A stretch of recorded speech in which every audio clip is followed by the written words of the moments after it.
Hey everyone, Chrissy here today. I'm going to show you how to make these cards. I'm just going to add basically a little touch of DecoFoil to some wood veneers and actually to the sentiment that is on the front. So first I started out with a piece of shimmering black cardstock, and it was cut to 4 by 5 1/4. And I have this awesome stencil.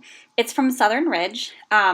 I love it. I love anything with like timepieces and stuff because I feel like they're so versatile. I can use them for masculine cards as well as cards for kids, cards for my friends, family, whatever. So I feel like when you have like timepieces and gears and all this fun stuff, they're great for men, but they're also great. You can work with them, add different colors, and use them for everyone. So I'm actually going to use Distress Oxide Inks. I'm going to use a couple different colors here. So I secured my stencil down and I protected my surface. That is key. Make sure your stencils are secured down. You don't want your paper or your stencils moving. And then I just went and I added some ink using some ink blenders. Now, Distress Oxide ink, it goes on opaque. So unlike regular Distress ink or other dye inks or anything like that, you can actually ink up dark colored paper. So I just love the effect that it gives when you have that opaque ink on the black, and I thought it would really kind of make the foil pieces that we're going to add later, as well as the stencil, really kind of pop out. So once you have the color the way you want, you can see I added a little more on the corner there. Go ahead and pull the stencil away and boom, reveals like to have this awesome timepiece on here. And then I added just a little bit of water. I sprayed some on there because that actually makes the Oxide ink react. It makes the ink more vibrant when you add water, so you don't have to.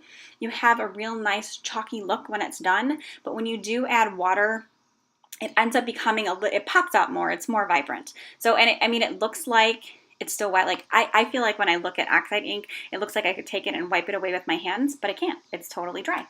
So I decided to use some foam strips to put that panel on my card base. Now I cut a card base to 4 1/4 by 11 and scored at 5.5 inches. And I love my 3D foam, my foam strips, because I can literally just cut them to the pieces I want, and then I save the pieces for later, and then I can use them as regular 3D foam squares, cut them down, do whatever I need to with them. And this, to me, it's just a big time saver. I love my 3D foam squares, don't get me wrong. I love using the big ones for adding panels to card bases, but this goes so much faster. Once I discovered these, now I cannot stop using them. So now I decided that I was going to cut a sentiment because, you know, I stamped on black cardstock, so I can't exactly stamp a sentiment over that unless I'm planning on heat embossing. So I used some easy cut adhesive. I put it on the back of that premium white cardstock and then I die cut it. So now I'm going to do some basic coloring. I'm not doing anything crazy. You do not have to be an expert colorist to be able to use markers and color pencils. I am using basic watercolor pencils. These are super forgiving. So I just used 2 colors, and this was on Watercolor Cardstock. I believe I said premium Watercolor Cardstock. And then I just took a water brush and I just kind of blended them out. So if you don't have watercolor pencils, you could definitely do this with regular markers. Maybe use a blender pen, or you could even use it with regular colored pencils and color darker at the bottom and then lighten your pressure as you go up to kind of get that same effect. So now I'm going to add, I'm going to create the embellishments that I add. There's also these cute little veneers that are also from Southern Ridge, and they are timepieces and gears as well. So I decided that I wanted to make them completely foiled. So I used my adhesive pen and I just put a bunch of adhesive on there, and it's great because the pen lets me control everything. So I didn't have too much or too little. I got everything covered. So once they were 100% dry, I just went and I put them on foil. This is the Champagne DecoFoil. I chose champagne because I felt like the gold might pop too much and silver wouldn't pop enough. With the background that I created, the champagne just seemed like the absolute perfect touch. So then, since I had that easy cut adhesive on the back of my watercolor paper, when I cut that die cut, it turned it into an instant sticker. I think that's amazing. So I have no issue with trying to glue my die cut down. It's intricate and everything like that. It already has adhesive on the back. So I use my easy cut adhesive for literally almost every die cut that I use on a daily basis. I'm not even kidding. I have stacks of Easy Cut adhesive in my house because I use it all the time.